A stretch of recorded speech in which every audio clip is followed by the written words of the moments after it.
Good evening, everybody. We're ready to go. Thanks, everybody. Apologies again about the delay. By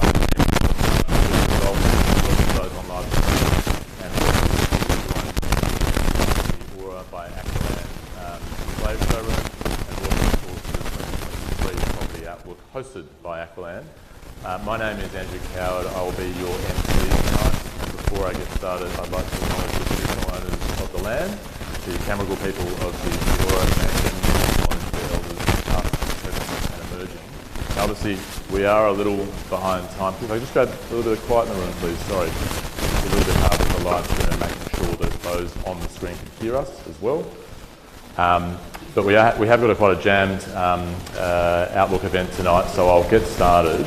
And what I'll do is first I'll hand to Alex Adams, the Aqualand Head of Sales and Marketing. Thanks, Alex.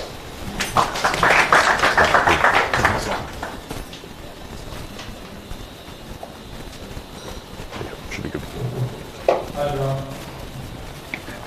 Not working? It's not pushed in properly. Oh no. Okay. Yep.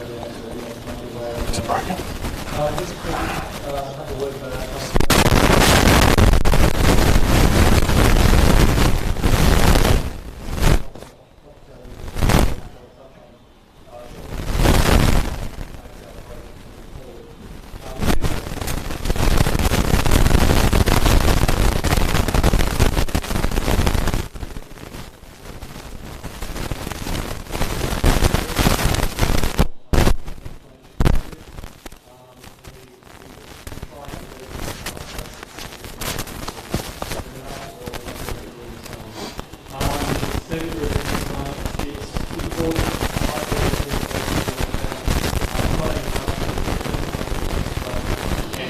Not necessarily from me, but from the industry experts, people that look at data and can see from the numbers.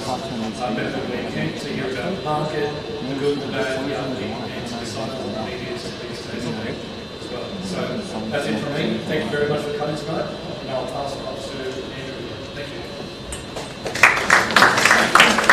Thanks, Alex. We're now going to hear from the Chief Economist who's working on this project with Aqualand.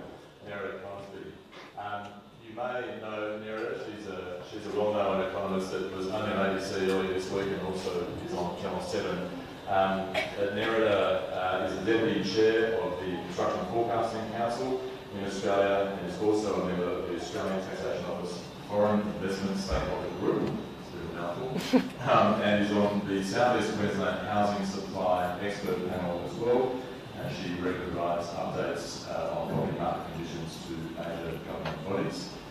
She has more than 20 years property research experience throughout the Asia-Pacific region, with her experience covering residential and commercial property. If you could please welcome Nerida. Thank you.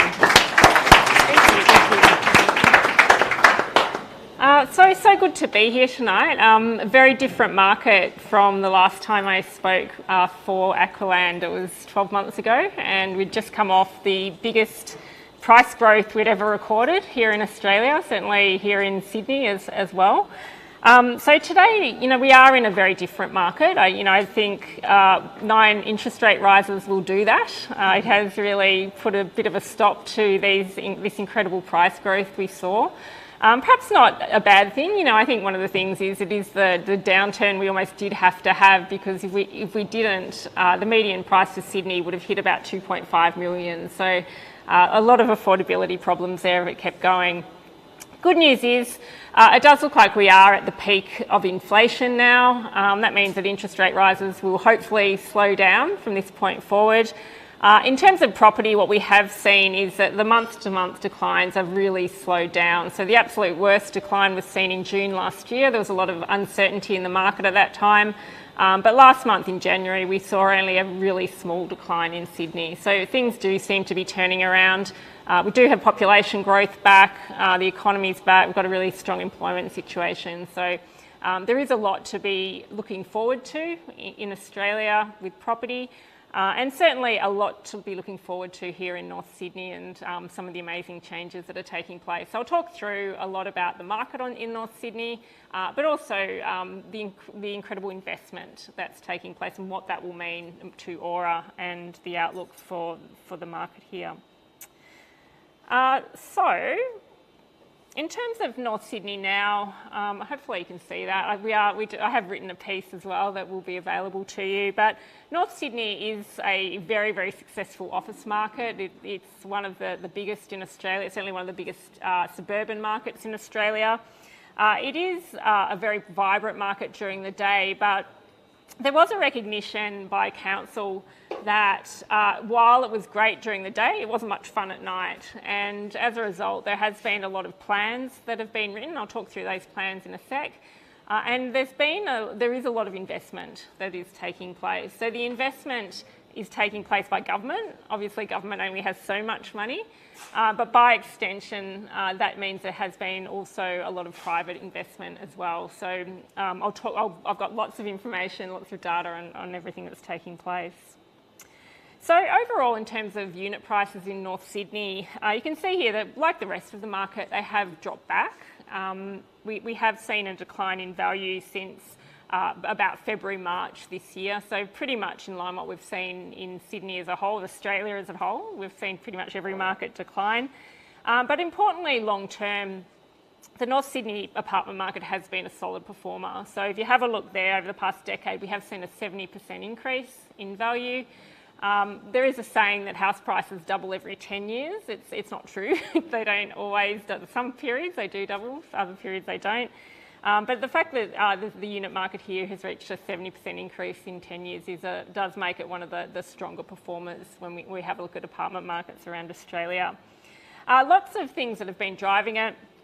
Obviously, population growth. There are a lot of people that are moving to Australia. Sydney is has strong population growth, but also this move to apartment living. So during COVID, things really changed. People didn't like living in apartments. We saw this outpouring to regional areas, out of suburban areas.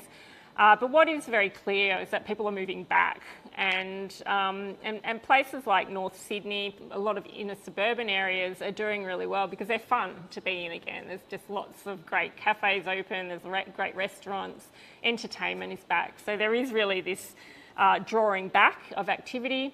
It's not showing up in pricing. You can see their prices have come back, but it's showing up very clearly in rental market. So the rental market in inner suburban areas, particularly for apartments, is doing really, really well. So North Sydney over the next 13 years, that's the time frame at which the government forecasters look at, 2036, I think that is. Yeah, 2036. There will be 10,000 new residents in North Sydney, and they'll need around 5,000 new dwellings. So obviously North Sydney doesn't have much land, and these additional 5,000 households will need to be accommodated in apartments. So there really is going to be a lot of housing required. A lot of housing that is really suitable, not for younger people so much, but really for older people. That's the demographic of North Sydney, is for couples without children. And also just that, again, coming back to that medium to high density, we will need to ensure that that's available. Some of the other things around North Sydney, it is very high income. When we compare North Sydney to the rest of Sydney, we do have far more people earning $3,500 per wealthy than the rest of Sydney. So 40% of households are in that income category. So a very wealthy part of wealthy part of Sydney, and then given how wealthy Sydney is, a wealthy part of Australia. So a little bit on the housing outlook for Australia at the moment. So when we talk about housing, we often talk about this direct link between interest rates and pricing, and definitely is a very close relationship. But there are other drivers of pricing, and one of them is population growth, and population growth has well and truly returned to Sydney. We're not losing, people aren't moving to Queensland so much anymore. We did see a lot of movement up to Queensland during the pandemic. We're also seeing lots and lots of people move, international arrivals come back to Sydney. So those two things will create a lot of pressure on housing demand. At the same time, we do have this incredible increase in construction costs. So you can see there on the right-hand side, construction costs have surged. So I'm sure any of you that are doing renovations have probably seen this, or if you're looking to build, it's very, very difficult. And I think one of the really great things about this project is that all the contracts were settled in 2019, 2020, and so as a result, this project is priced quite differently to what is going to come out of the ground over the next few years. So apartments will get more expensive, and already we can see a lot of developers that are having to really increase the cost of their apartments. That will flow through to established housing, and all of these things will create a very different environment in Sydney, particularly the inner suburbs of Sydney over the next decade. So in terms of what's happening in North Sydney, there's two major documents, and if you're really curious, there's probably, they're available online. They're on the council's website. The first one was this community strategic plan that was put together, and it was a consultation with lots of different groups, government groups, a lot of residents, students, visitors around what North Sydney could potentially look like over the period to 2028. So there was a real desire to accommodate population growth, changing demographics, but really around making North Sydney highly livable. That was really the number one aim. And when we have a look at suburbs that do well over the long term, there's one thing they all have in common, and that is livability. That if you can walk easily, if you've got good public transport, if you've got a great retail precinct, if there's things to do during the day, during the night, they're the sorts of things that people always seek out. And so suburbs with those characteristics do tend to do well. So really what the council was aiming for in doing this strategic plan was to create livability. So not just a suburb that was great to work in, but also great to live in. The second document was a CBD public domain strategy. So that was really narrowing in. So they did a North Sydney kind of like the whole area, looked closely at livability there. And then they did a deep dive. So there's lots and lots of projects that are taking place. There's 19 projects. So if you get a chance tonight or down the track, really good idea to look at the media room down the back. The team at Aqualand have really gone through each of the different projects that are taking place and are showing what's happening in each of them. So it is really interesting to see what's proposed. So really what council are trying to do, they really want to make sure there's lots of open space, lots of recreation, really manage traffic congestion. People don't like fast cars coming past them all the time when they're trying to walk down the street. So a lot of traffic calming that's taking place, making North Sydney a smart city, and making sure that it really can cope with a change in the demographics. So not just students and workers and younger people, but also making it a really good area for older people as well. So again, coming back to that walkability and making it easy for people to get around has been a real focus of the council. So Aqualand, the project here, or at Aqualand, or by Aqualand, is right in the middle of the revitalised North Sydney, and it's really exciting too because it's right near the new train station. So the new train station will be opening across the road, the Victoria Cross Metro line. Again, in that media room, got a little train, shows you where it goes and all the different stations. But the Metro line is obviously a very, very big infrastructure project New South Wales government has invested in, and Victoria Cross Station is one of the major stations. So already North Sydney is a very easy very easy suburb for people to get around because public transport is amazing with the ferries and the buses and the train. And this will be just an additional or a major additional piece of public transport that will really help out. The commercial centre is being revitalised, so really to make it much more fun at night time. So once all the workers are out, there is a real aim to get people in here and really to create a great place for people to be in.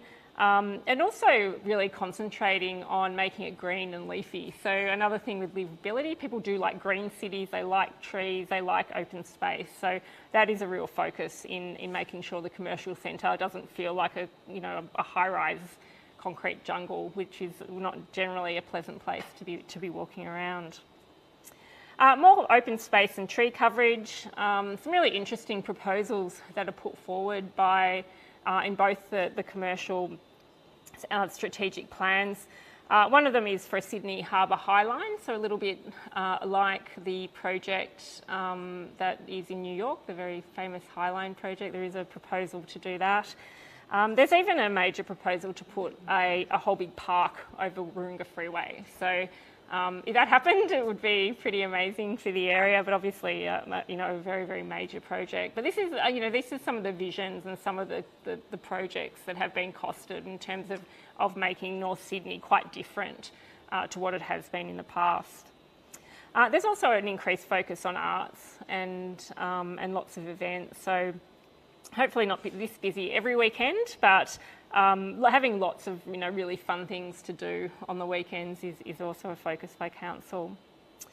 A little bit more on the Victoria Cross Metro Station. I won't go into a lot of detail here, but it won't just be a train station stuck on its own. There's going to be a lot of retailers, a lot of restaurants, and a lot of things to do around the train station, which will make it a really nice area to be around.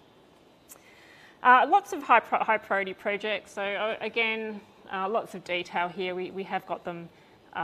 We've got these tables in the article. Medium priority, and then also some of the public investment that's taking place. This is a public investment that's taking place. So $14.5 billion costed by government. So hang on. Sorry, this is. Now I'm like losing. Sorry, yeah, the next one. And then we've got the private investment. So this public investment's driving private investment. So the 14.5 billion is actually private investment. And these are the major projects. So mix of hotels, a mix of retailing, and also a mix of office projects. So, I think one of the things with government investment, there is only a certain amount of money that government has and only a certain amount of projects they can get in place. It is really important that private investment does come in, and as a result, it is good news that we have seen such interest by the private sector in investing in North Sydney. So just in summary, just to finish off, some of the really great things about what's happening around here. Really good public transport, a lot of livability, a lot of focus on livability for North Sydney, a lot more open space, a lot more tree coverage, and finally a real focus also on creative arts and lots of events. So thanks for that, and I'll pass it back to Andy.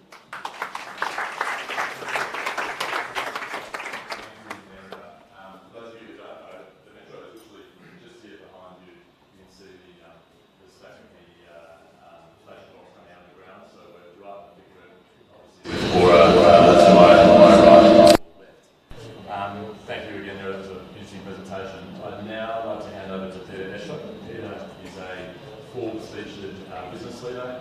Mark Merida also regularly appears on TV stations like the BBC, CNBC and Bloomberg. He's the co-founder of an organisation called Wealthy, which is a VC-backed property investment platform. And tonight he's going to give us a bit of a rundown on some of the trends that he's seeing in property investment, and particularly with property investors that I'm sure many of you in the room here are today. Thanks, Peter. Thank you.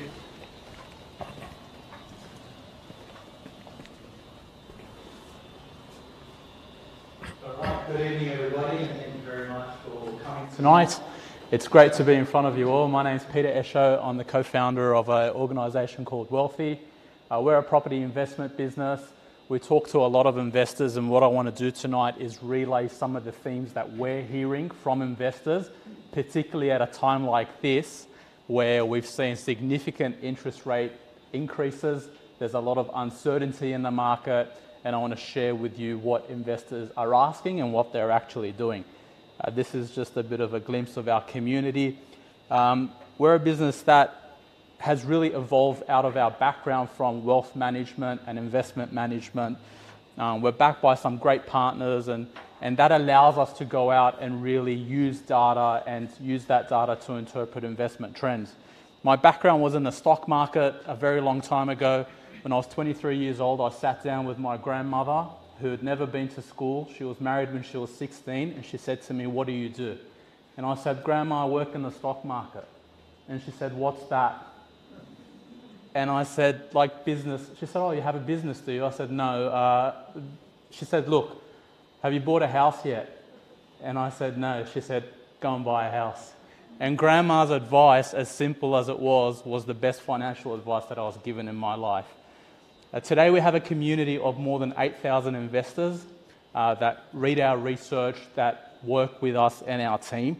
And when we help those investors, we're also working with partners like developers and mortgage brokers, and that allows us to see the entire chain. It allows us to see where the interest is, but where the constraints are. And that's some of the feedback that I want to share with you tonight. I tend to focus on macro, the top level, the key drivers, the things that trickle down to impact how my pocket and your pocket is impacted. There's a lot of talk around interest rates at the moment. And tonight in the panel discussion, I'll have an opportunity to explain why I think that is the wrong focus. Interest rates are high. Interest rates have been increased 9 times because the economy is extremely strong. And I think a strong economy and a strong jobs market underpins a real estate market. We have record low unemployment. It's not just in Australia, but it's a trend that we're seeing in the UK, in Europe, in the United States, and it doesn't seem like it's going to change anytime soon. There's a lot of stress among central banks at the moment that this record low unemployment is going to cause wage inflation, and so people with strong jobs and rising incomes are going to need a place to put that money, and that's what we're seeing in our business. We're also seeing developers like Aqualand, for example, that are actually in construction, out of the ground, and we're hearing some of the constraints that they have. A lot of you may know through your work, through your business, through your colleagues, just how expensive everything's become. And that eventually impacts the bricks and mortar that we live in, or we rent out, or we rent ourselves as tenants. One of the last things I want to touch on before we go into our panel is that Australia has always been a migrant story. It continues to become a migrant story, and post-pandemic we have emerged as one of the most attractive developed markets in the world, and that's going to be an important theme that underpins our real estate investment market. Thank you, and I look forward to sharing insights with you in the panel discussion.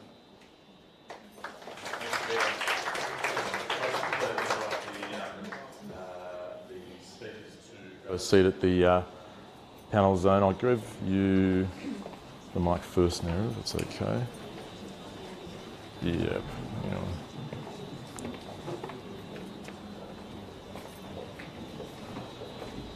Might give that to you as well. Okay. There will be opportunity for Q&A at the end of the night as well, so I'm sure there's quite a few people that would like to ask a few questions, but I'll pose a few to the panel first to get started, and then there'll be about 10 minutes at the end of this evening for Q&A. We all okay on the live stream? Yep, okay, great, just checking.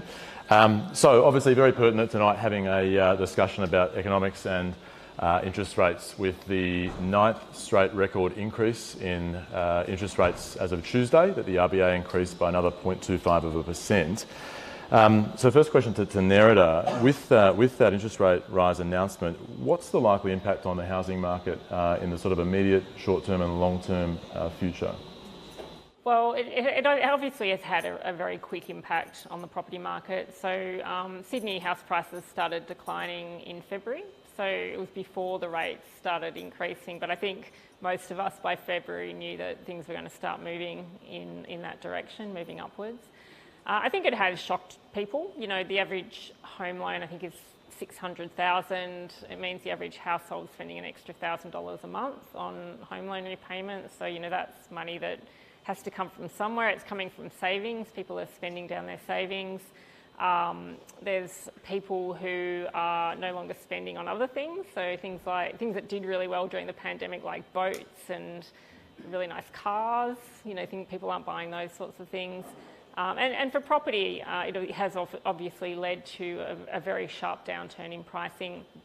So one of the problems early on when interest rates started rising was really the uncertainty about how high they could go. And now that we're getting towards peak inflation, it's highly likely we did hit a peak in December. A lot of the drivers of inflation are starting to be resolved. It is, at this point, unlikely we'll see more than 1 or 2 more increases. So it's not just me saying that. There's also a really good measure of what's going to happen to interest rates is the ASX cash rate futures index. So basically that's people trading on the fact, or trading on where they think interest rates are going to settle. And at the moment, that index is showing that interest rates or the cash rate will peak at 3.6%. So we're at 3.35 now. That means there'll be 1 more increase. Obviously, that can change. If we get a really bad inflation figure in January, that will start to change. But at this point, the market is pricing in a peak of 3.6. So if that's the case, it is likely that the declines in Sydney will be soon over, and that's certainly showing up in month-to-month pricing data. That in June we saw a 2.5% decline in 1 month in Sydney house pricing. In January we saw it decline by 0.2%. So that rate of decline is really starting to flatten out. Thanks, Nera. So there you go. Head first. 1 more rise to go. No pressure on Nerida, but. Of course. But yeah, hopefully that's the case, and then we start to see inflation peter out. I certainly have a laugh with my friends when I go to the pub and go, oh my gosh, it's $13 for a beer. What's going to happen next? It's going to be $20, in a year's time. Obviously, hopefully not, but that's probably a good segue into pricing. I might pose a bit of a question to Alex. Could you tell us a bit more about pricing and what you've seen, particularly in the market here in North Sydney, and obviously as it relates to Aura by Aqualand? Yep.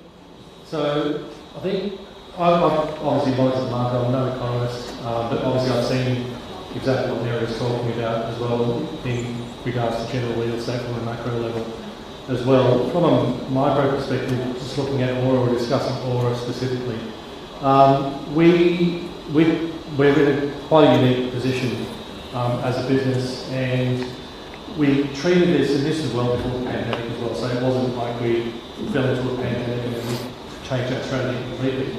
But we were working in a way which is kind of in reverse to what a normal developer does. So usually a developer won't start demolition, won't start excavation, and certainly won't start building until they achieve pre-sales. We commenced the demolition and the excavation of the project over a year and a half before we actually launched the project as well. So we were well ahead of the game, and by doing so, or in regards to getting started that early, we had to procure all our items quite early as well. So we bypassed the increase in construction prices. So usually when you're selling off a plan or you're pricing a project from the very beginning, what you want to do is set a pricing strategy. You're never going to launch the project and leave it there all the way through at the same price point. Ideally, you want to be selling at a lesser price just to start off with, to get the sales coming through the door, people get to know the project, and then you've got a pricing strategy that every quarter or so, if the world goes in the right direction, then you can incrementally increase all the way through up until completion to achieve your target price or your target revenues at the end of the day. We've been able to do that, so we haven't gone back in price.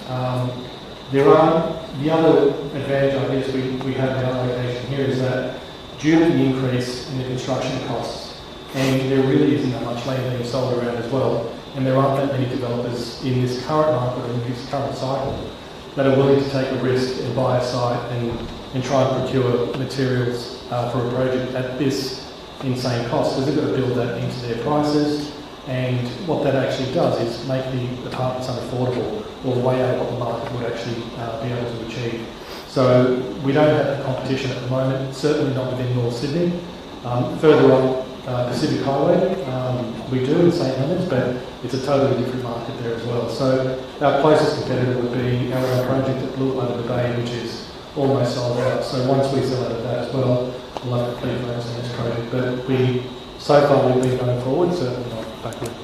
Yeah, good point. And obviously you would have seen the construction price increase in the graph that Nerida put up earlier with an incredibly sharp sort of, it's not even quite a J, it's more a straight up I curve in construction costs, but Aqualand's been quite blessed in terms of the strategy to get this site off the ground before that huge jump in construction costs. I might take a bit of a more macro jump out to Peter. Peter, obviously you deal with buyers from right around the world, particular demographics from South America to Asia, etc., and MENA region. What are you sort of seeing with demographics that are now buying internationally back in Australia, now that borders are open and people can physically come and see projects again? So about 95% of our business is Latin American clients. They're Latin Americans who have come to Australia as migrants, permanent residents or citizens. There's about 150,000 people in Australia that speak Spanish. There's about another 60-odd thousand Brazilians. A lot of them are concentrated in Sydney. They tend to have high incomes, they work in technology, and they come from countries where wealth has been destroyed by government. So if you have a look at what's happening in Argentina, it's a story of about half a century of wealth destruction because of economic mismanagement, and right around the continent. And they come here and they want to invest, and they don't really care about short-term movements. They think long-term. Very similar to the Eastern investors that come out, which have traditionally been investing in Australia. I think as Australians, sometimes we don't appreciate how good we have it, the things that we take for granted, like Nerida just spoke about, public planning, policy. These are things that we're used to, but they're things that make our real estate market very attractive. And the investors that have that prism of having experienced something much worse are still investing regardless. It's not just migrants though. Again, I'll go back to jobs. The reason why we are in this position, the reason why interest rates have increased by 9 times is because we have an unemployment rate that has never been, hasn't been at this level for a very long time, since my parents were children. And that is what I believe is the most critical nucleus point for any investor. Start with that. Rates are a response to that, but that is not the story. And so when the jobs market is good, you have to look at what are the risks to real estate. And generally when we have had real estate cycles, many of you may have experienced real estate cycles where the market has come down. Usually in those cycles, the market has come down because the person that's pressured by higher rates has an alternative. There's usually been a lot more supply on the table. This cycle's different. If you go and have a look at building starts came out today. Building permits came out today. We're permitting about 15,000 dwellings a month, 180-odd thousand dwellings a year. For an economy that's about to take in an additional 300,000 or 400,000 migrants, has record low unemployment, has housing stock that's aging, has an aging demographic that needs a different type of housing, and has a lot going for it post-pandemic. So to me, I'm focused on the positives. I'm not living in fairy tale land, but I'm not dwelling on just interest rates. Yeah, and somebody might have seen the announcements, and take them with a grain of salt because obviously they were election announcements, that the Perrottet government committed to build, I think it was millions of houses. I can't quite remember the exact stat. Whether or not that actually realised, yet to be seen, but the market response to that has certainly been noticed in a lot of the work that my organisation does, working with a large range of developers. Again, I might flip it on its head again, but speaking of demographics, Nerida, when demographics move into a new area, particularly from offshore, but also onshore demographics that might be relocating to a city, could you maybe explain to the audience how that might change a property market? Yeah, I mean, housing, so Sydney does have a housing supply problem. It doesn't build enough homes for the number of people that want to live here. That challenge is going to become more acute over the next few years, and because of this, what's happening with construction costs. So there's not going to be as many homes built as we need. we are going to see more people here. It's been discussed. There are going to be more people moving to Sydney, and a lot of people renting as well. So people, when they move to a city, they tend to rent first. So that already is showing up very, very clearly across Australia. Rents have risen in Sydney by about 20%. In fact, this is advertised rents have increased by about 20% over the past 12 months in Sydney. We've got rents that are skyrocketing because of all these people moving here. Those renters are going to want to switch to buyers, and with not enough homes being built, that means that will place a lot of pressure on pricing. So pretty much what Peter was saying, that's going to happen, and it is happening. The other thing too, which I did mention during the presentation, is around construction costs, and the costs of apartments that are being built in the next 2 years are going to be a lot more expensive. So that's going to flow through to pricing for new apartments. It'll flow through to pricing to existing homes. Construction costs won't go backwards. So you saw that slide up that I showed previously. They've gone up 20% in 12 months. They're not going to drop 20%. So that increase is not going to continue. Obviously, we're not going to keep seeing them increase 20% year on year, but it will slow down, but it won't decline. So there has been a resetting of pricing in construction. It means there's going to be a resetting of pricing in new homes that are built that will flow through to existing homes as well. Right. And speaking of buyers, probably a question for Alex. What type of buyers are you seeing at Aura by Aqualand? It's a broad mix, actually. It was a hard project to market in terms of trying to nail down the demographic of buyers. But it's a broad mix. Obviously, we've got the local clientele that live in surrounding suburbs, anywhere around the lower North Shore.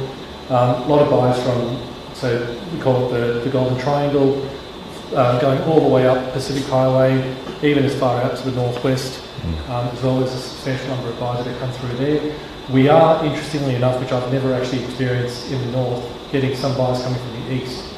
I've never experienced that. Surely that wouldn't happen. In my time, it's a big no, apparently. I don't know if the east or the north. But in the Golden Triangle somewhere. well, that's right. But so we are finding that some buyers are coming through, and they're actually owner-occupiers too, so not necessarily invested from the east, purchasing here as well. Funnily enough, Pyrmont was a suburb where we had a lot of buyers come from. To move in. Maybe because they're sitting there watching it come out of the ground, thinking they'll make a jump over. Maybe not from Pyrmont, but definitely from the bridge. But overall, 70% of the buyers to date have been owner-occupiers. Not to say that 30% are investors, but there's about 10 to 15% of those that we categorise as investors at the moment that have not decided whether it will be their permanent place of residence or whether they'll lease it out initially and then move in later on down the track. But it's been a broad mix, and it's all been, I think we've had one offshore sale. Yeah, and speaking of being, excuse me, an owner-occupier at Aura by Aqualand, what can an owner-occupier or a downsizer or even an upsizer experience from living at the building? Yep, so flowing on from what I mentioned earlier on about the pricing and I guess the cost of construction. So we did save ourselves by procuring it quite early. What that allowed us to do is push the boundaries as well in terms of what we could actually provide to our new homeowners in the building as well. So with Blue at Lavender Bay, we did for the very first time as part of our hospitality arm, the lifestyle hospitality arm, set up a lifestyle concierge service within the building. In addition to that, we set up our first restaurant and cafe there as well. So anyone that hasn't tried it, Lulu, I won't give you the rest of it, it's all in French, but... They make great croissants, well. Really, really good croissants. But it's become, so Lulu's already received a hat, a Michelin hat, in our second venue, also in the city as well, has received a Michelin hat as well, but that will be expanded off into Aura, so that, when you get a chance, if you get a chance before you go or any other day, the ground floor and the podium level will be full of retail. And then the level above that will be an entire level of commercial. And then obviously above that is residential throughout.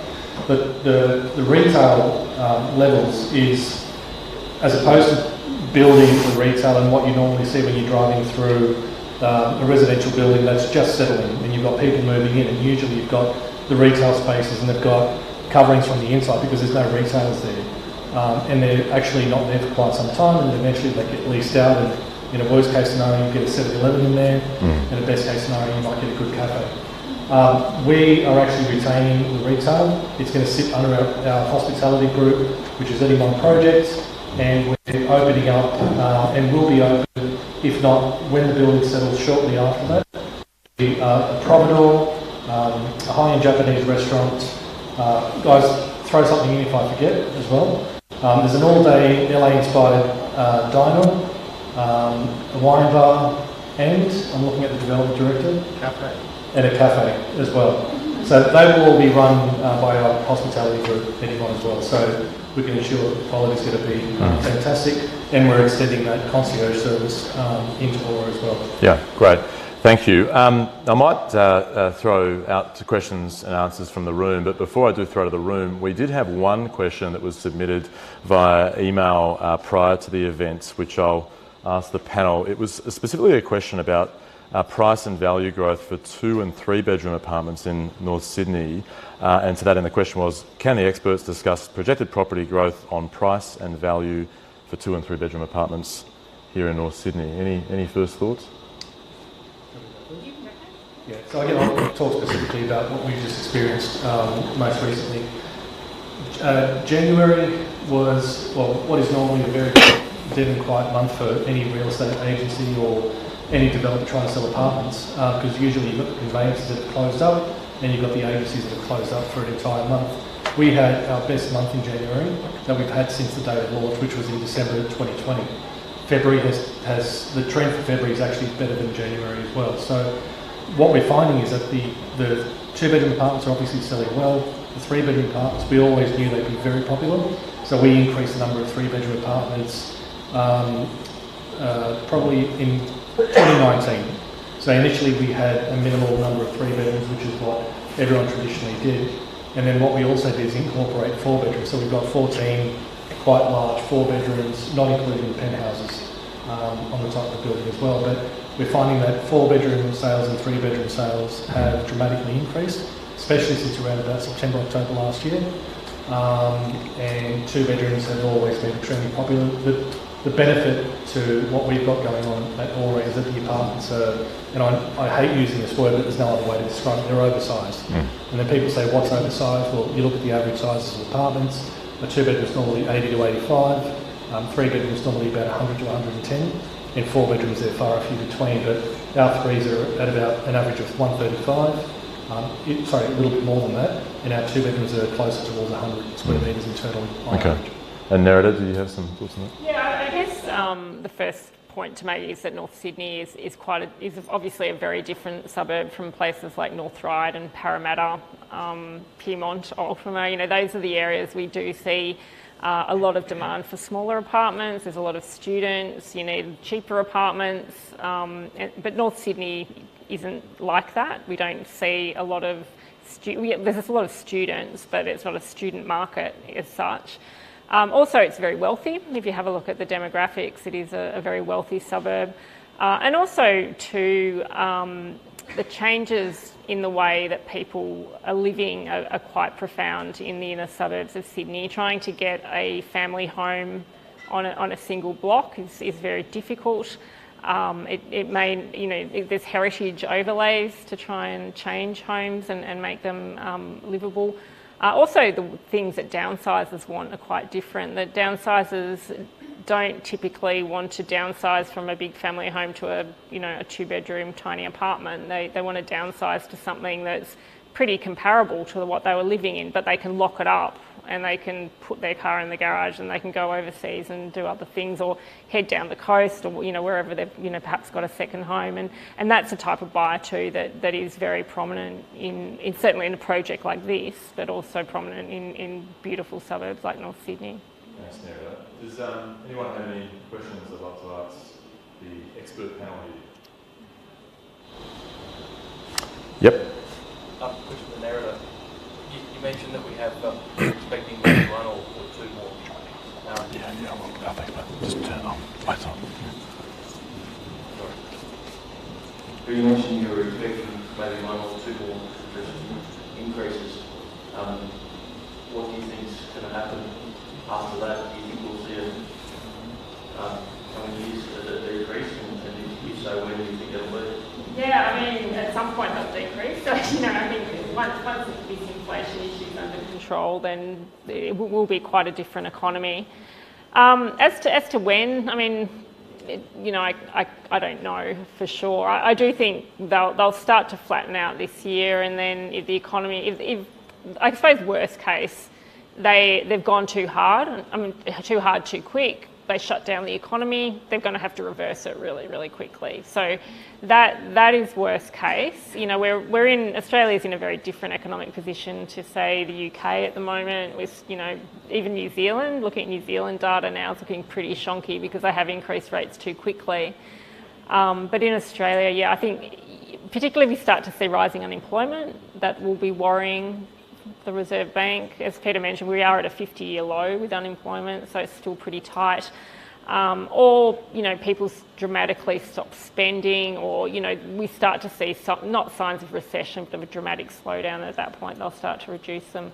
I think for property, anyone with property and with I mean, I've got a mortgage, I'd love them to come down pretty quickly. That would make my life a lot easier, but I think at this point, you know, hope for them flattening out first quarter. Hopefully by April, I think we'll probably hit a peak.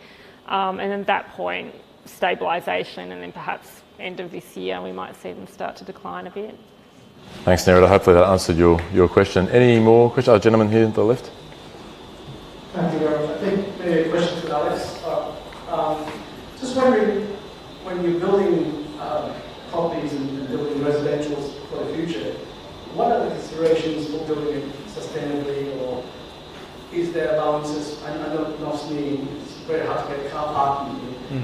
Are car parks going to be, you know, like stations chargeability, or is that the right way forward in design and stuff like that? Yep. Yeah, look, it's an important part of what we do in terms of sustainability, everything you just touched on as well, but it's also a requirement by the council as well. So even if we didn't want to go down that path, you're kind of forced to go down that path anyway, which is actually a good thing. And it's also inevitable that we're going to need to do that anyway. So one example is, and we actually had a meeting on it yesterday, in-depth meeting about the EV charging stations that will be required downstairs. So as opposed to just building a building and letting the corporate or the owners have to front the costs of having to install all the requirements for the charging stations later on down the track. So we've provisioned, I think it's around about 33 to 40% of the car spaces downstairs. So should anyone have an EV, it's literally a case of just installing the EV, or whether it's the Tesla or whatever it might be. It's easily done from that point as well. In terms of the facade itself, there's a lot of science behind it. Again, I'm not a development director. I know he goes through it daily with the design and construction team, but the requirements that go into the selection of the actual facade, the type of glass, the reflectivity, the amount of sun that comes through, the UV protection, it's an insane amount of data that goes behind it, and the procurement of that, again, like we were started by the procurement of that was actually quite intense. In terms of the air conditioning, again, we're limited in the amount of wattage, we're limited in the amount of airflow and all that kind of stuff, but again, we've got to finally balance that with making it very efficient and comfortable for owners as well. So we've been able to do that. We've worked on that for about 3.5 years before we actually launched the project as well. But to answer the question in simple, it is a requirement by council, but at the same time, it's an important factor for us as well. Thank you. Any more questions from the audience? Okay, well, if there's no more questions, that wraps up the formal part of the evening. There is multiple members of the Aqualand team here this evening if you'd like to talk to them. In particular, David, the Development Director of the project. Hi, David, who can answer all your questions about facades if you're interested in facade technology. But before we do finalise, there's actually 2 competitions tonight. So some of you, or all of you, will receive a bag when you leave this evening, and in that bag is a copy of Home Beautiful. And you can see the sign just down here. There's a competition to win an apartment right here at Ora by Aqualand worth $1 million. So you can enter that by checking out Home Beautiful. But we're also going to draw a lucky draw prize, and there are 5 vouchers up for grabs for Etamon projects. You can spend those at the Charles, which is the new venue run by Edamon Projects, or Lulu down the road where we mentioned earlier. And I'll leave that to the panel to pick.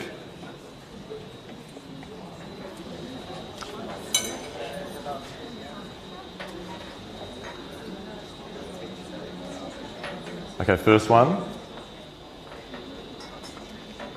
Purple B69. Any takers? Maybe they've gone home. It's a shame for them. Okay. Purple B69, anybody? Nope. Okay. Nerida? Okay, purple B21. Because I feel like I'm at the bingo here. No takers on purple B21. Okay. Peter? Purple B17. We have the winner. First winner. Well done. There's four more to go. Sorry. Purple B33.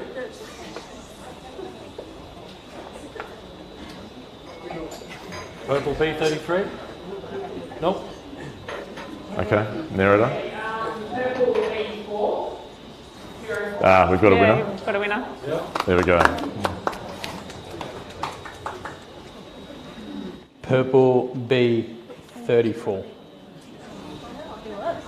Purple B34. A few people have lost their tickets, eagerly trying to find them. Perhaps we could back answer the ones that we drew earlier. Yeah, I think there's a few people trying to find their. Okay. There was B17 and B33 and B21 if anyone has those, and B69 from the beginning. Okay. We'll go one last round. Oh, did we? No, we didn't. Okay, false start. Purple B20. There we go. Another one. Thank you. If you stick around long enough, you might just get one more. Just keep on going. Yeah. B19. No one. Yeah, we might be going all night. Purple. They're all purple B. Yeah. Purple B22. You did call B33. Yep. There we go. We'll back award it. And B22 as well. Do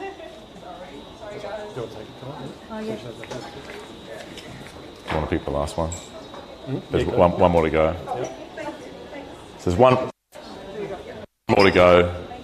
Alex will pick the last one, and then you're free to have a drink and a bite to eat. B68. No B68s? Okay, Nerida. Okay, Nerida. B51. That was close. Go on. Oh, we do have one. Okay, there we go. Well done. Thanks, everybody. That concludes tonight's proceedings. I hope the winners enjoy their voucher to an Edamon Projects venue, and the members of the panel will be here for any Q&A. As will the team. Thanks again, and we'll see you at the next event.